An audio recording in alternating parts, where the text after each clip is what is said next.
I'm Diya Anantharaman, radio host of An Earthly Machine and music director at KUCR Riverside 88.3 FM, and I'm here with the fabulous Carnatic rock band KulfiGirls. Their debut album Divinity was released back in February. We have convened today across time zones to chat. Good evening, Abi, Ade, Stephanie, and Joan. It's lovely to see you all. How are you all doing on this beautiful July evening? Good. Good. How are you? How is it on the West Coast? Yeah. It's nice, it's warm, it's also very dry. Yeah. How's Philadelphia? Oh, It it's was so hot. thundering for a little bit. Oh yeah, it was thundering. Yeah, it Mhm. was so freaking hot, and then it's like now it's like back to Yeah. being disgusting outside. It's hot and humid, and like you can feel like when it's about to thunderstorm. Mhm. It feels like you walk outside, you're like breathing water. Like it's so You can humid. smell it. Yeah, Yeah. it's nasty. Enough about the weather. So we'll start from the beginning. I did some digging and learned that Kulfi Girls was formed through your desire, Abi, to fuse traditional South Indian music elements with the rhythms and structures of Western music, and then subsequently meeting guitarist Joan, who helped initially realize that vision into something high octane and multifaceted, coupled with the addition of Ade's skilled drumming and Stephanie's versatile instrument hopping. So while it's evident that KulfiGirls comes from a fusion of classical complexities and heavy rock energy, can you each tell me a little bit more about your individual music backgrounds and how they inform KulfiGirls' artistic philosophy to this point?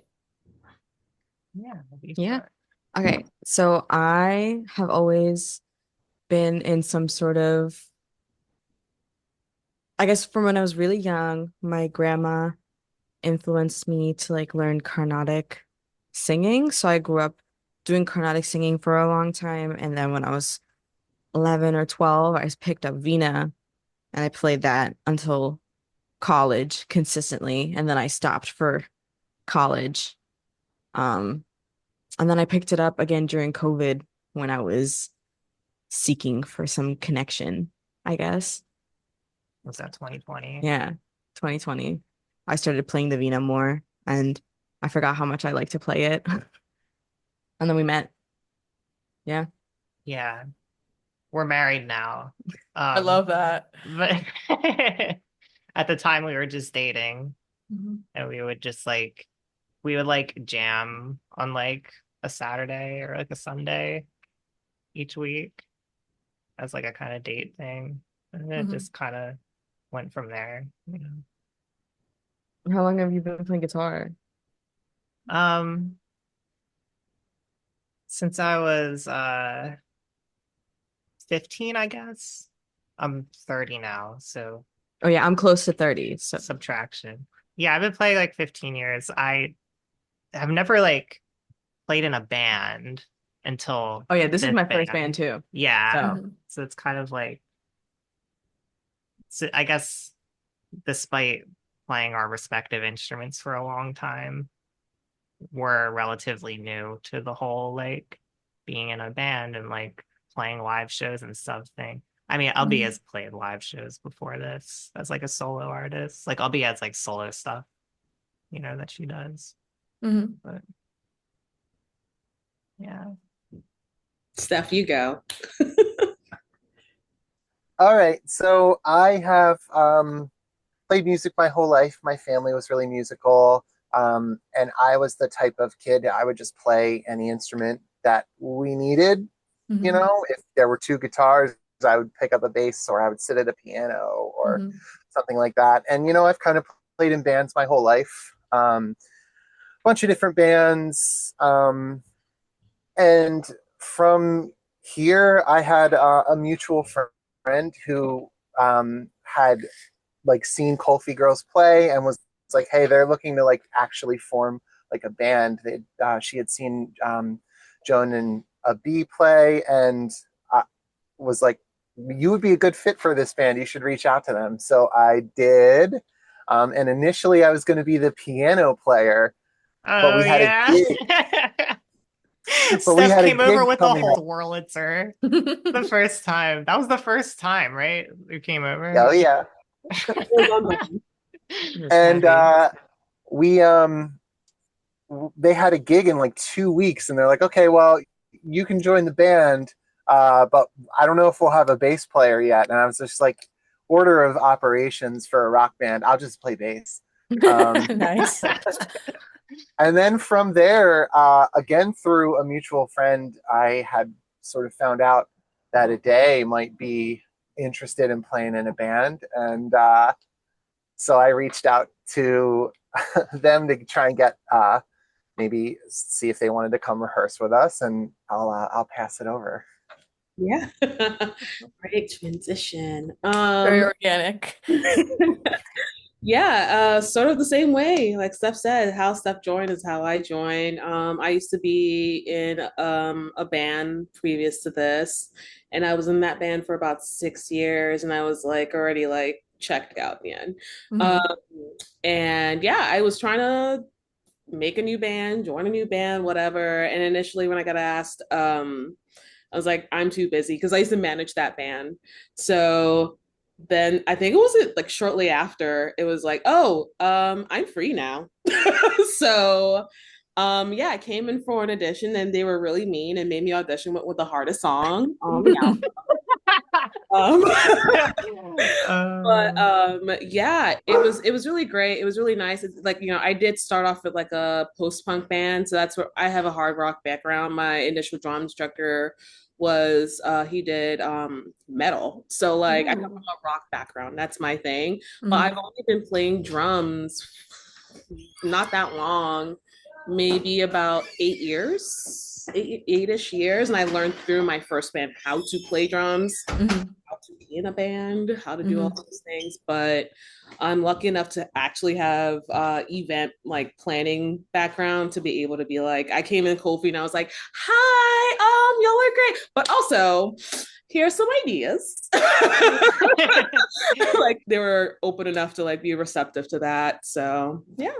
it's very helpful. Yeah, I feel like we don't really like tell everyone what to play. We have like suggestions, but we kind of just like let it flow, and however it's going, it's how it's going. And I'll be like, oh, I kind of want the ending to feel a little more like this, and then like we'll switch it up. But it's really more of like I have like the feeling. I never actually be like, this is the notes, these are the beats, and this is what we want you to play. Mhm. It's never been like that So it's like more so improvisational, you'd say. when we're writing the music. Yeah. Mhm. Yeah, it Yeah. does feel that way a lot of times. And sometimes I'll be like point at my fretboard like to play like this note, the Mhm. classic ubby point. And you guys know what I'm talking Oh, about. No. Um yeah, I feel like we each kind of just like we kind of do our own thing and it comes together and mixes up and something comes out at the end that is music. Yeah. I was never Absolutely. really like I liked rock, but like I never thought envisioned myself to like be like in that kind of scene. Like I always, and like I feel like a lot of the rock influence is from Joan, and like her influence is from me introducing her to like my childhood music. Mhm. She's taken a big interest in that, and I feel like it's really helped like meld together some of the stuff that we've done. Like South Indian. Yeah. Yeah, Like a lot of definitely. I like so I'm Tamil, so like Collywood, that's my childhood. I did not know who Fergie was in elementary school, and I remember people were like, "You don't know who Fergie is?" I was like, no, absolutely not." Yeah. Yeah. I'm glad you brought up metal today because I did draw a parallel to Opeth, which I will get to much later, but I did really enjoy the dynamic vocal melodies on this album, coupled with the lush and often psychedelic sounding elements in the soundscapes, such as the saxophones and keyboards, and of course the Veena. And the guitar riffage and bass lines are layered and anchored by the shape-shifting drum rhythms in a way reminiscent of 90s and 2000s punk bands. There's clearly melodic and compositional influence as well taken from Carnatic music, as well as jazzier elements, I noticed. And there's also a lovely amount of range and variety in this album, Divinity, with slower and more melodic tracks like Araro and Ugly, both of which I enjoyed, to the more punk influenced tracks like Bite and Divinity. I think I draw a more personal comparison between some of Opeth's older and more acoustic works, as well as slower Indian folk pop music with the pacing and melodies of Aro and Ugly. And moreover, I'm always interested in knowing how the choices were made in terms of the instrumentation, melodic, and rhythmic elements of the whole album. Can you all tell me about your creative process on Divinity, along with its sonic and emotional landscapes, and how they show up through some of KulfiGirls' songwriting, vocal, and instrumental choices? Yeah, good. I really think of, I feel like when you are queer, like you have a little bit of stunted growth, you know?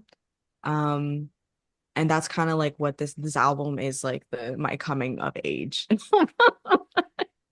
almost. Like musically. Yeah, musically, like Mhm. we started writing this. I was living at my parents' basement, you Mhm. know, going from living there to being kicked out to like living with Joan. Mhm. And like a lot of this music is like pent up emotions that I have felt my entire life.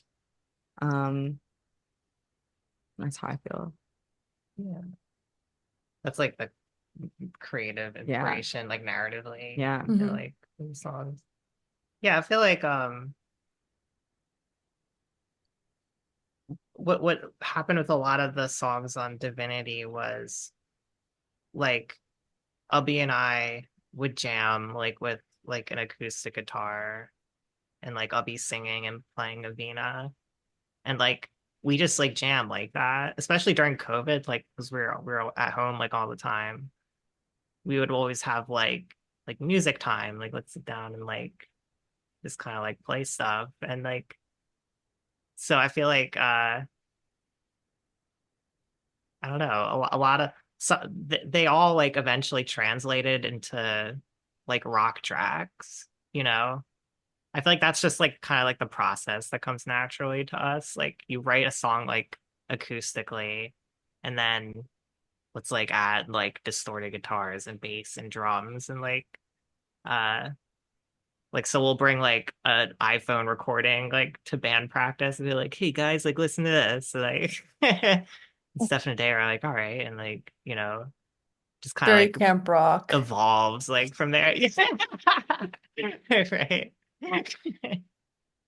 I think one of my favorite things is like the openness to trying new things and bringing new ideas. Like I remember for Field of Fireflies, FOF, like they had that song basically like fully ready to go, and I heard their recorded versions of it, and I was like, okay, um, how do you feel about me playing a mandolin here? How do you feel about me adding this keyboard part? How do you feel about me like throwing a flute track at the end of the so it's like one of the things that was really cool was like there is this like openness to Mhm. collaboration and new ideas, and kind of like what Abi was saying earlier, like there's not really a time when we're reined in so much. Like there are times where we discuss like what would be right for the song, but like if one of us has like an idea of how they want something to go, generally it's like heard and we'll try it out and see how it goes. And like recording that album, that was kind of a day, and I had studio experience with other bands and stuff, but that was kind of like for this band and for Joan and Abi, it was like their first time really doing it, and I was just so impressed with like both the ideas that they were bringing to the studio and also like the humbleness of like, okay, well, Steph, what do you think we should do here? A day, what do you think we should do here? And we were able to like kind of build a ship in a bottle that way by just like, okay, well, let's add this here. Let's add new lead guitar lines here. Let's throw in an acoustic guitar on this track, and it all felt very kind of spur of the moment. I absolutely agree. I think that's definitely like a highlight for me being in this band is just like it's so chill when it comes to making things together or just like any kind of pushback, is realizing is like, hey, no one really has an ego. Everyone's like, hey, yeah, like that's a good point. That's a good perspective. And being like, not being facetious about it, like literally just being like, hey, I hear what you're coming from, which you don't find in a lot of, not even just band perspective, like, kind of collaboration, but like groups when you're working any kind of group. Um, for me, I come like I big major audiophile, and I'm Nigerian, so I grew up listening to like Fela Kuti, Sean Kuti, Sade, so a lot of like kind of trip hop, funk, and then I lived in DC where you have bass and drum heavy things like go-go music and jazz and things like that. And I from the time I was very little, very like if I like it, I'm gonna go with it. So metal, punk, screamo, whatever that is, experimental. I was really into electronic pop for a really long time. Because that was a DIY scene I came up in. But for me, when I approach drumming, it's more of just like what feels good. I don't care what the we're not aiming for a genre. We're aiming for what feels good here in this space in this song. So like I think for what's the song I really like now that I was like, oh my God, that's my itch. Like in that second verse of Itch, I switched it up and I start doing some like funky little swingy Caribbean like beat, and it goes back in a chorus, which is just like triple floor tom going like very punk rock like beat, but still with everything going on, it gives it a hard backbeat, but it still goes with the flow of everything. It's very purposeful. And I think we all think about it that way, where it's just like, man, this could sound really cool. And then like have fun with it. And then we go back in and we tighten it up. And I think that's just like the beauty of it is like letting all the layers flow and do their own thing and flourish while still giving it that like coming back still and giving it that little tightness it needs to really like sound really good and expansive like the whole album does.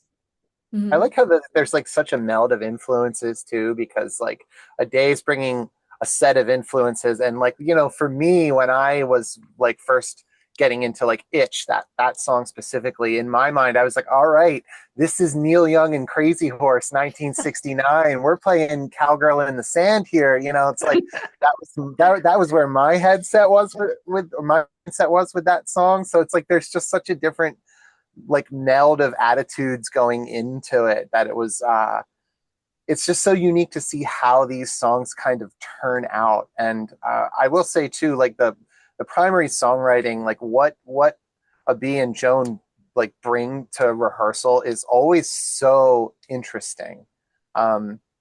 It's always so dynamic, and like I remember first hearing some of this and like they're saying this is their first band. It's like, well, this isn't the type of stuff that normally happens in a lot of bands. It's more creative, it's more interesting, like it's a different perspective, and that's what really drew me to this, and that's what really made me kind of fall in love with the two of them as songwriters, especially. Absolutely. Yeah, I feel pretty lucky like that we have the dynamic we have.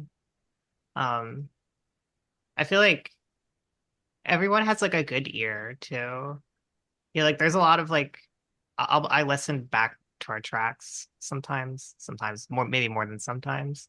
Um I know it's like really pretentious, but like and like I'll hear something like that I play like on the guitar and I'll be like, damn, that I love that part, and I'm like, oh, like I didn't think of that. Like that was like Steph's suggestion or like a day's suggestion. Or, like there's this like thing in Fireflies that I do.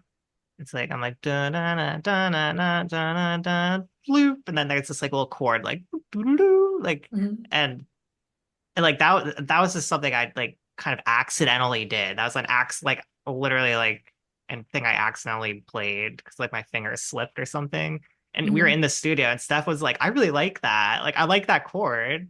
I was like, what chord? I listened back, I'm like, oh yeah, I kind of like that too. And then it just like stayed. Like I play it all the time live now too. But that's like because someone like we have band members like with good ears, like someone heard that was like, oh, like that sounds sick. Like you should do that again.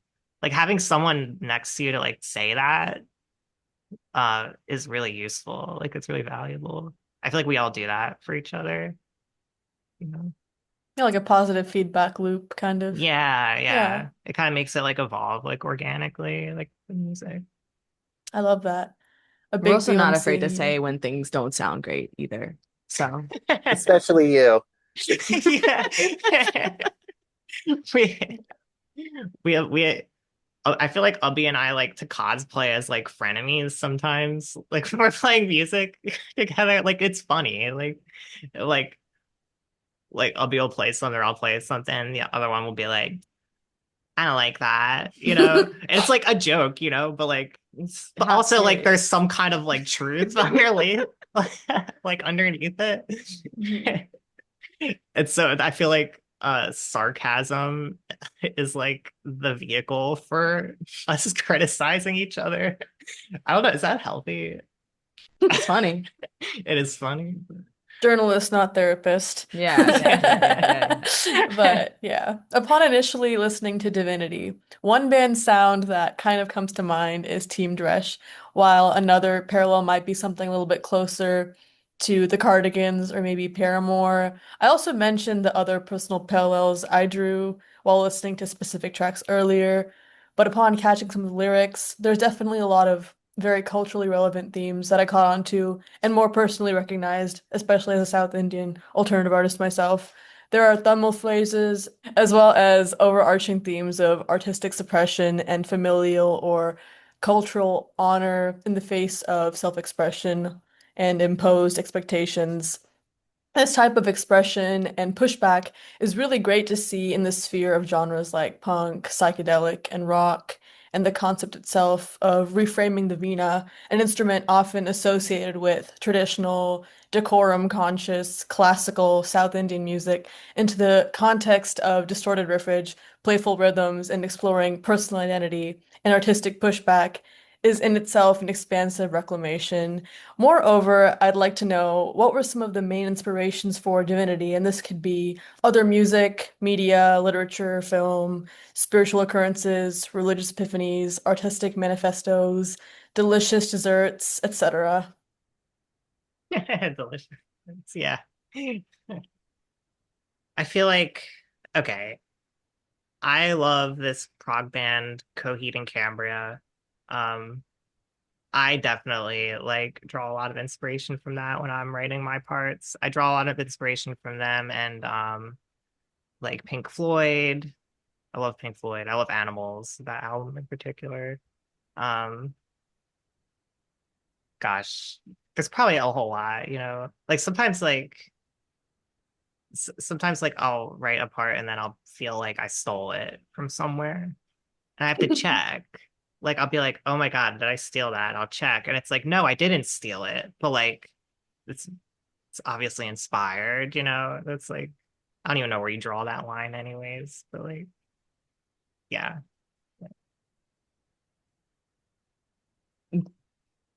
Mitski. Mitski, obviously A.R. Rahman from my childhood. One thing I've always been insistent on is that the Veena itself doesn't get too doctored in like the sound that it's making. Like Mhm. I'm very like I don't want it to like sound different than how it does. Like distorted. Yeah, I want it to sound like natural. Like reverb, cool, you know, but Mhm. nothing else on it. Like I don't like that. I like to hear like the familiar tunes. And like, yeah, it is, I think, a little controversial because you really only hear Davina in like religious or more classical songs. Like I feel like it isn't it is in some pop songs, but Mhm. in like a different setting for sure. Like bringing it to rock music has always been very exciting to me. It makes me happy to like share this art that I've always been doing that has transformed into self-expression when like I never I don't I'm not gonna say that I hated learning playing Veena, but like it was something that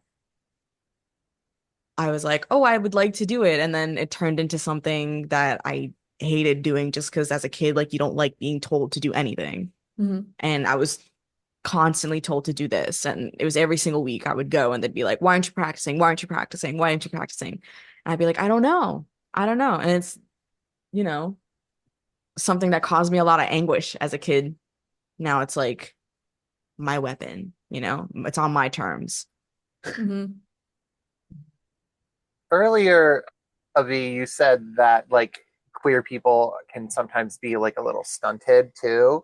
I kind of see that a little differently. Like you say, this is like a coming of age. I think there's a lot of queerness in this record, and I think in some ways, when you're queer in society, you have to do a level of introspection that maybe a lot of straight people don't have to do. Just with like your own identity and how um, make it through the world. Like you just have to do a little bit more thinking about it sometimes if you're trans or if you're queer and I see a lot of that in this record. There's a lot more introspection. There's a lot more like emotional honesty that kind of goes into a lot of these songs, especially a lot of the lyrics.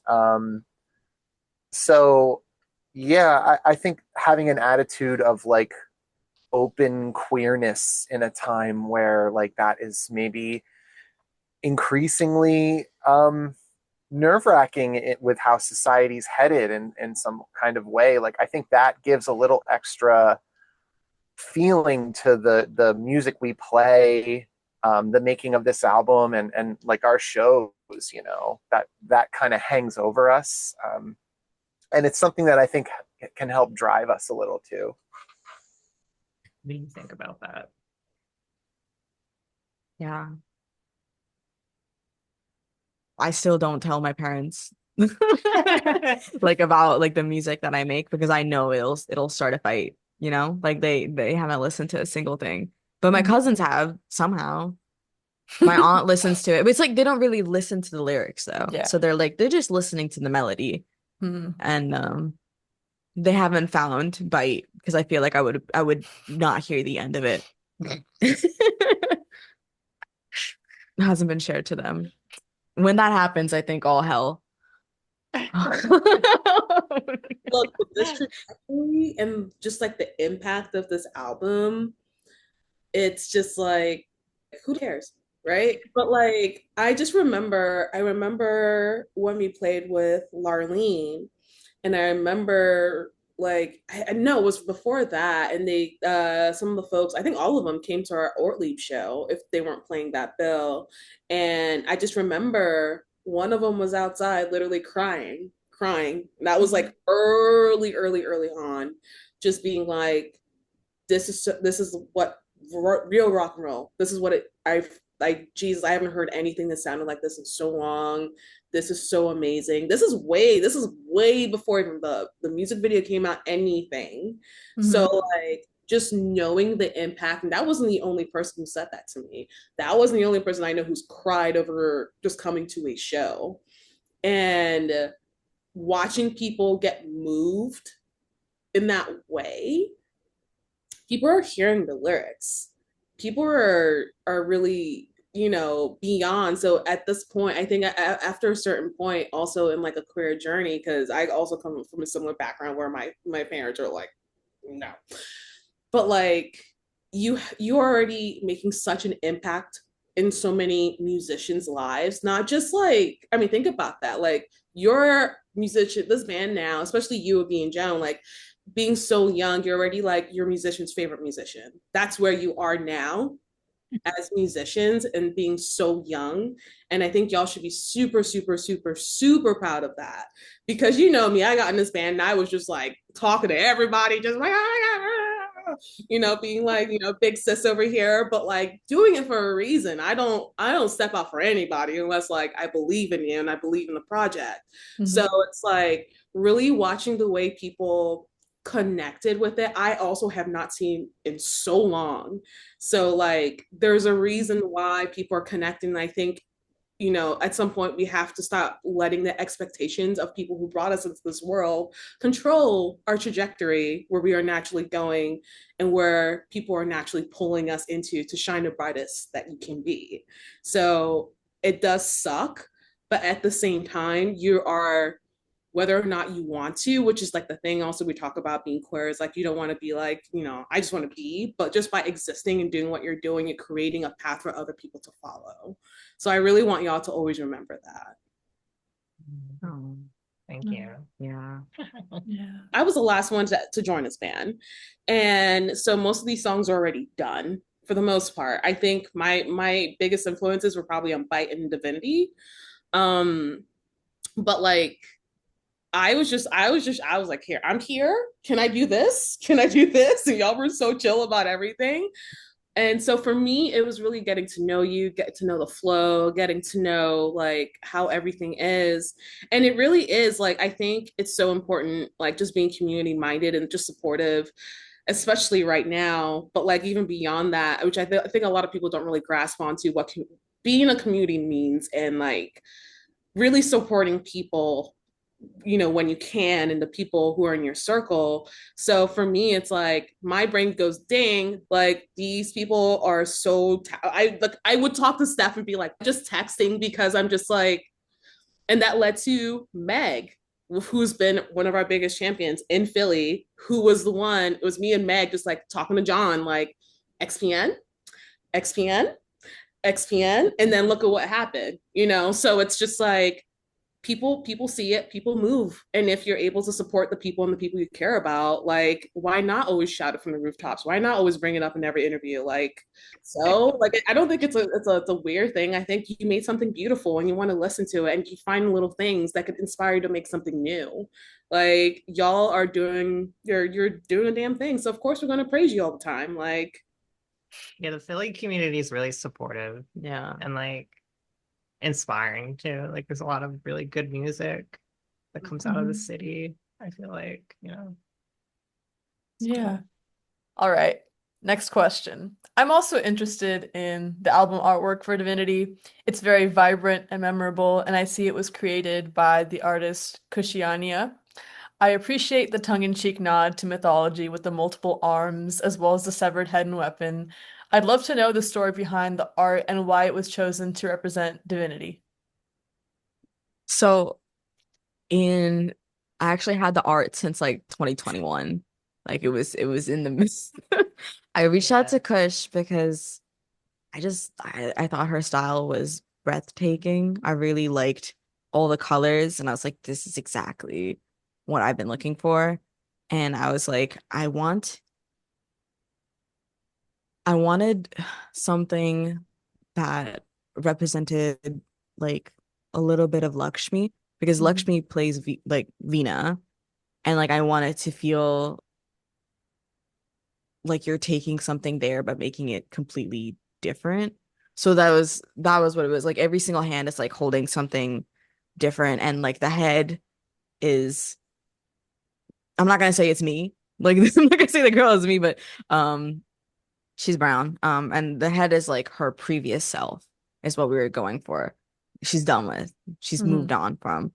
And the sword is like, I don't know. I was angry. It's anger, you know? Is if there you zoom in really close, there's like a KulfiGirls sticker on the there is a right? Clover Girl sticker on the Veena.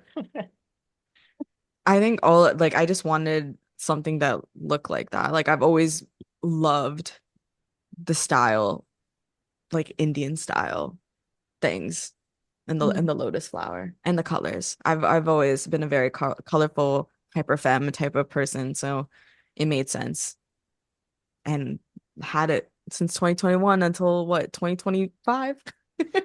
Yeah, So when we sweet. finally drop it, Mhm. 4 years, I knew what I wanted. Yeah. It was She funny. That was understood like the the thing. one of the first things when we started like talking about maybe an album in progress, and like here's some of these songs, like early days of me and the band. One of the first things was I have the art already. Like, and I remember getting to like take a peek at this art, and it was it was always a very like big deal thing. Like, we have this art and we need to make something worthy of it. Yeah, yeah. The album wasn't even recorded when we had this art. Yep. You know, it was already envisioned before we even got there. And I feel like we had like maybe like 3 songs when I got the artwork. Yeah. It makes the artwork for me anyways have so much more weight. Cause like I just remember like being like not even a quarter way finished with the album and like looking at the artwork and being like, damn, this is gonna be so sick. We gotta keep going. And then like 3 years later, like we did it, and then I see like whenever I see the artwork, it flashes me back, like to all like the work that went into it and stuff. Because we had like, we saw the artwork early on. Um, yeah. I'm also interested in the music video for Bite. It features a playful take on a crime scene as well as bloody drums and then the haunted Bharatanatyam choreography scene, which was wonderful to watch. There's definitely that reinforcement of the overall incorporation of classical art forms and South Indian culture into punk sensibilities. Can you tell me a little more about the choice to include these visuals in your music video and how they function in tandem with the album's themes? I love Chandramukhi. That movie scared the absolute crap out of me as a kid. But there was always something about like, oh my God, what's her name? I think her name's Jyotika. Maybe it's not. But Mhm. the actress who plays Chandramukhi, like she plays the person who gets possessed by Chandramukhi. Um, just like she looks insane. She looks crazy. I was Mhm. like, that's what I want. I want to look insane. I want to look crazy. I want to look threatening, you It's know? like the The eyeliner. eyeliner, the heavy eyeliner has always been like a part of Bharatanatyam. I used to learn Bharatanatyam when I was younger. Um, I'm not a great dancer. I hired, oh my God. Yes. I hired Tina to, from, to like choreograph it for me. And she came up with like really good, I really love it. Tina has a dance studio in Philly, Yeah, right? yeah. What is it called? Deem, Philly Deem. She's part of like the Philly Deem, like it's not like a studio, it's like a group. Mhm. And they do a lot of like cool dance sessions for people who are Indian in Mhm. Philly. Um, and she choreographed that for me. But I've always wanted to have like something that went from something that seemed like it was in a different alternative universe. That's like what we were going for. Like it's in this universe, and then in the middle of the song, it's gonna move to this crazy universe where it's The dance the scene. dance scene, where it's just like you're in a dream, you know? That's what we wanted it to be. I really don't know. Like I feel like we had multiple ideas for Bite, but like we tried to pick something that would be like easy to film in the end. Yeah. And then a lot of things went wrong with the first time we tried to film it, and we tried to film with someone and then they were like, I can't do this, I'm too busy, but reach out to Carmen and Ryan. And Carmen's the videographer and Ryan was our director, and they're phenomenal. They worked with what we had, and like they kind of like filled in gaps, you know, where we Yeah. were missing things. And the whole bloody drum set scene wasn't an original part of any of what we were supposed to do. Mhm. We bought these drum sets thinking that we were going to be playing them outside in the rain just in case. It was like $30. And then it didn't rain and we didn't do this outside scene. So we're like, what do we do with this drum set? Yeah. And we had a bunch of fake bloods. We're like, okay, just like Joan destroys the drum set and we just pour fake blood all over it. Yeah, it was like That was like a last minute thing. it's like the trope of like you destroy the guitar like during like Yes. some stupid rock thing. Like Mhm. what if it was a drum set? Yeah. I got splinters from that. I'm so sorry. You didn't It's tell me okay. that. And like you would hit it because I was hitting it with like a hammer, I guess, for that shot, right? I was hitting it with a hammer and like a piece of metal would like bend in a weird way and like hit you or something. Ouch. Like, Oh my that was gosh. hazardous for sure. Art is Luckily no one got sacrifice. hurt, but We I had a got hurt a little bit. whole like extra day planned for that, I believe. And my child had been born like a couple of weeks before we were supposed to film that, and I was like, I can only give you 2 days. Like, I can show up for 2 days, and I just can't. So, what I remember is we had this like outdoor sequence planned. We had like this plan of like digging a grave in this field, and um, none of that happened because I was just like, I can't, I'm not sleeping. I'm barely functioning. You have me for 2 days and I can't come back and do this. So again, one of those things where it's like that was sort of the ideas that they had with like the limitations we were in at the time. And the filming of that was very fun. I got to take a break from a newborn baby around the clock caring, and go out and be in this video. So that was fun. It's after a car. Maid's uniform. Oh yeah. Yeah, I think I learned a lot about Joan's like talent for physical comedy in the filming of Yeah. that. Like It was there's just like this some of the scenes that we came up with on the fly was my favorite, which was like Joan like running after the car. I was gonna say like the flailing run, very Yeah. that was funny. that was, Yeah. I'm like so not like like I just don't do like goofy like stuff like that, I guess. But like See, that's not true. I was like, where did yeah, that come from? you do goofy It's stuff definitely like from growing up with brothers, like little brothers, especially my brother Jared. I'll give him a shout out here. Like if you like to make him laugh, it was always like you do something like some crazy like thing, That makes sense. Yes. It's just ingrained. It came out during filming.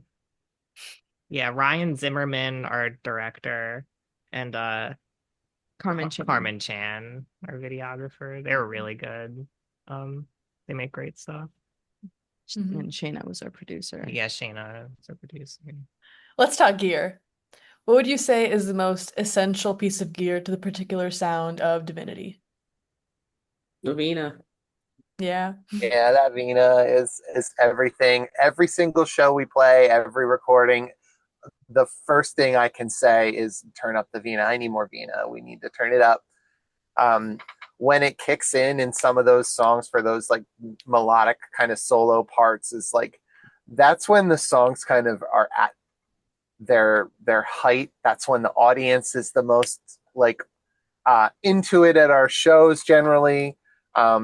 It's just such a unique feature for this band, and I think the answer to every song, every single thing, like what's the most important is the Veena. That's your lead instrument, It kills me to say, but I always think the Veena overshadows my vocals. Yeah, my Veena teacher was like, one day if you learn to like sing and play Veena, like you would go really far. And I was like, I can go far just by singing. Ego.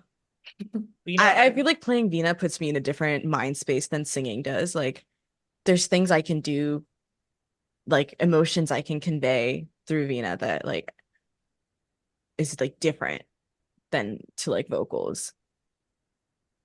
Like I don't have to, it's easier. Like it's easier because I don't have to think about what does my face look like when I'm doing this? What are my hands doing? Am I engaging enough? I am engaging enough when I'm playing Veena because everything is moving.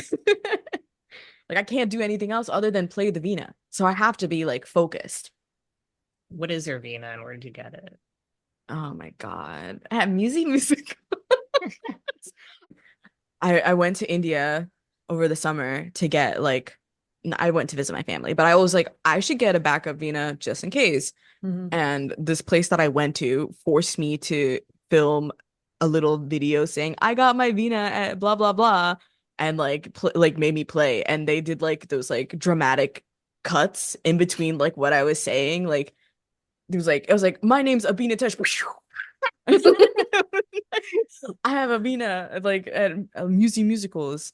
It's like an electric. There's only one of it. It's an electric Veena. Rattle makes it. It's annoying. It is sensitive, I would say. Yeah, Sometimes like if I move it, yeah, like if I move it in a weird position, it's like finicky. So Mhm. it's like Signal will it's always drop scary as for we're me. playing shows. Ooh, Yeah. okay. Like Mhm. it's we've had to work around the Veena and faulty electronics. Yeah. And then I got it fixed. And I have a new one now. So hopefully, Yeah. It's been a but lot I feel like better. every time there's like something that like pops or whatever, and then the Vina is like not as loud as it should be. It's Was the worth it. It's the eternal struggle Yeah. that makes the success all the more worthwhile. was the Vina on the record like your childhood Vina, or was that like how long do you have that? Oh my gosh. No, that Vina I got from my childhood's best friend's parents because they got her a Vina and it was so much nicer than my Vina and I was jealous. But she never really played it. Like she would take lessons with me, but she never really played it. And then I waited long enough and they were selling it because they had to move. And I was like, yes, I will take that. Thank you. The And long it's game. gorgeous. Yeah, it's a gorgeous like carved Vina, like the acoustic one that's on the album. And Mm. it's the one I play for WXPN as well. Wow. Yeah. So, another gear question. The last question. If you were stranded on a desert island and could each only take three pieces of gear with you, what would they be and why? I feel like Steph has to answer this question. Yeah, this is actually Because when you said gear originally, I thought like my mouth open because Steph is like the gear oriented person. I'll I'm be about I'm to always say the one. I'm Good always the one job. pushing everybody to get like let's up our game and get like more organized, get better gear. Mhm. Like when I joined this band, like Joan was playing an Epiphone, and I'm like, Mhm. let's get you a real. Yeah.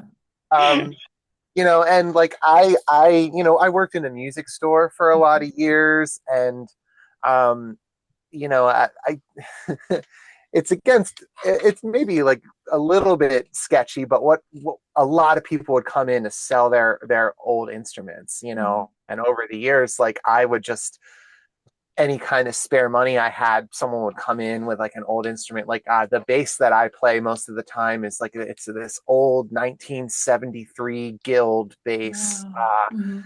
And like somebody just brought that in, like some kind of like old guy like bought it like decades ago and brought it into the music store to sell. And I was just like, oh, it's so old, we can't take it at the store, but give me 2 seconds and let me meet you in the parking lot, and I can give you this oh my for it. I don't, god. like, and Parking I, lot I is crazy. I just kind of built up this like gear collection, and then also inheriting stuff. My dad's an old hippie who played in a ton of bands in his life.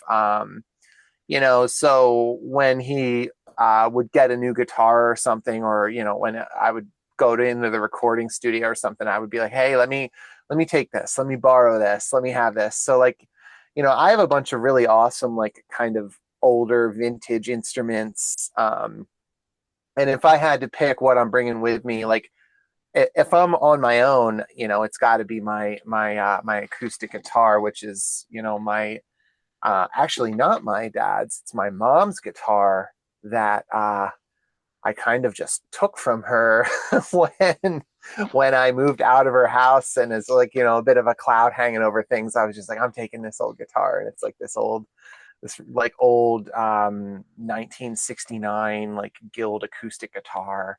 Mhm. um, I I love my super heavy Wurlitzer A or 201A, like electric piano, like the kind of classic studio Mhm. electric piano of the 70s. That's another piece of gear I would have. And then probably my mandolin. It's so fun. It's so light. I have like a really limited edition, like one of those Fender electric acoustic mandolins that they only put out in the early 2000s, and it's like long discontinued. I have one of those that I also got in my sketchy music store working days. Yeah, but those are my pieces. What about you, a day?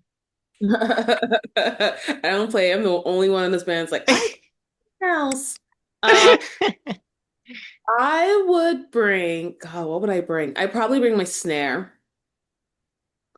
I'd bring a little loop machine because that's actually the Mm. next thing I'm actually trying to like get into is like a little loop pad to have on my drum kit, and I really like them.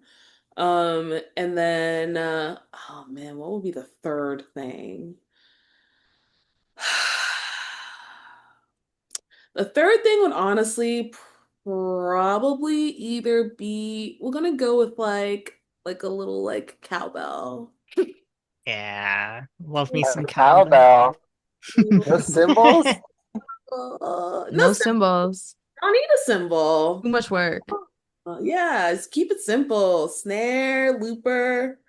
Looper will have all the little ding dong things anyway, so You just pitch it looper. up, pretend it's a symbol. Exactly. Fine. Or just go like super doomy. Like it's fine. It'll be great. This is an easy one for me. It's my Fender Twin Reverb.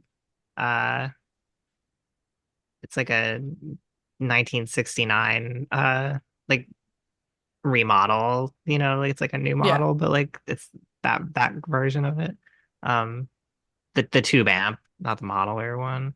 Um, and my pedal board and my Stratocaster guitar. That's it. Not the That's all I need. violin.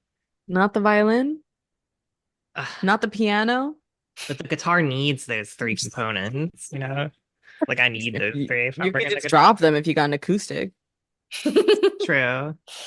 You still have my acoustic, I was gonna right? Yeah, say you yeah. could borrow Steph lent Stephanie's us. acoustic. Steph I need Steph lent us You're her universe her jumping. guild. We're not all stranded on the same island. Okay. Wait, we're not. That's I tough. didn't say that. Oh wait, hold on. Yeah. I don't really have gear other than the Veena, Mhm. honestly. I'll be as a pedal board too. Yeah, I have reverb, and then every now and then they're like, "Why do you have that much reverb on?" I was like, "I don't know. Sometimes I hit it and I don't pay attention." I never touch any of the pedals on my pedal board. I'll be honest, I'm a bad musician. Yeah, I'll be as acoustic Vina has a magnetic pickup. What is it called? A Tulsi pickup? Yeah. It's like what everyone uses. Like we Yeah. had we had to learn I this. had to get my aunt. She like called me at 3 in the morning and she was just like, "Hey, I'm at the music store. Is this what you want?" And I was like, "Yes, there's only one of these things. You didn't need to call me, but like I appreciate it, but you did not need to call me. Like, yes, that is what I want." Next time I should probably specify whether you're all on the same island or On the not. island or Whenever, not. yeah, because whenever I interview bands with that question, they're like, "Oh, yeah, I know, we could all do it together. I'll bring this," and I'm like, both of you to assume that you're gonna be together. Yeah, I I didn't gotta specify. It's on me. It's really nice to just like learn more about Kulfi Girls and also to just see more Indian-inspired punk and alternative music. That But was yeah, this has great. been really great. Thank you all. Yeah, thank you for having us. Yeah, thank you.